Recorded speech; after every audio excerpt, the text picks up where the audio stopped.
So if you're interested in building a drop bar mountain bike, I think there's a couple of considerations that you really need to take into account. Um, this is my drop bar mountain bike. This is a Cervelo ZHT-5. It's a hardtail.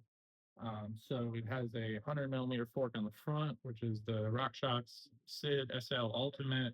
It's the lightest fork that they offer, and it's only 100 millimeters of travel. So because it's just gravel, it's not really a big deal. Um, this is a very light bike, thankfully. And I think if you're going to build a rock mountain bike, one of the big considerations is trying to make it as light as possible because typically, with the big tires and everything, it's not going to be a weightlifting kind of thing. So you need to optimize for that. When you do build a drop bar mountain bike, you need to get the geometry right. As a mountain bike, the top tube is usually pretty long, and then it's specced with a short stem. And so what I would do and what I did was I measured my gravel bike and I measured from the center of the saddle to the hood, either hood, doesn't matter. And I found for me that that's about 35 inches. And then when I was getting ready to build this, I needed to figure out what the stem length was going to be.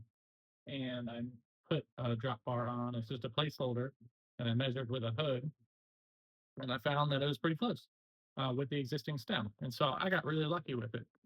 Now, if you see a lot of the pros that did like Leadville and everything, they were able to get smaller frames because they're sponsored and they don't pay for bikes. We're not all like that. But if you just are careful about measuring your existing frame, you should be able to get away with like a 60 or 70 mil stem.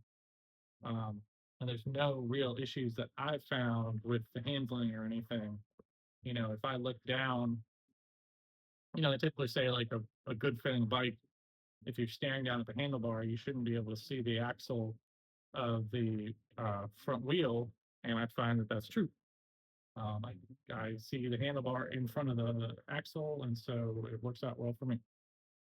Um, Another big thing that you need to be careful about is the chainring size. Most mountain bikes do not accommodate a very big chainring. However, with big tires like 2.4 tires, it's not really a big deal. And I can put a link to some cadence tables and everything and gearing tables. And what you can find is that even with this is like a 38 tube chainring, and at 90 RPMs in the smallest cog, that's 30 miles an hour. Because as the tire size goes up, uh, your gearing comes down a little bit. So people might freak out and balk at the idea of like a 38 tooth chainring and say like, "Whoa, you're always going to be spinning out." Like, no, like even 3 or 4 cogs from the bottom of the chain of the set, still like 21 miles an hour. And I have proof of that. I can put a link to the cadence table in the comments.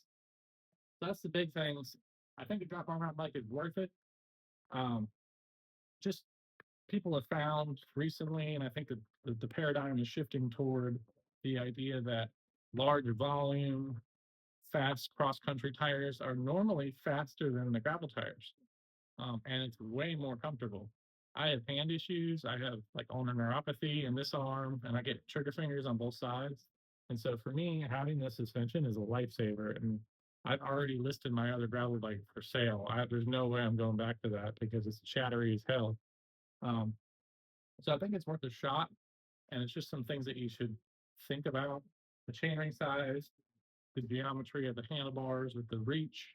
You also have to be careful because if you don't run enough air in your fork and you have a lot of sag, then the reach is actually increasing every time it sags. And so I would recommend running a lot of air in your fork, um, because if you're just gravel riding, you really don't need it to be super saggy. And when you're leaning on it, you don't want it to be sagging too much because as this comes down, the distance from the center of the saddle to here is increasing. So those are my thoughts. If you have any questions about building a drop bar mountain bike, just let me know. This is something I did entirely myself. I asked a lot of people from Cervelo, from SRAM, some ultra endurance people that have built ZHT-5s like Chris Hall and everything. And so I'm happy to answer any questions and just let me know.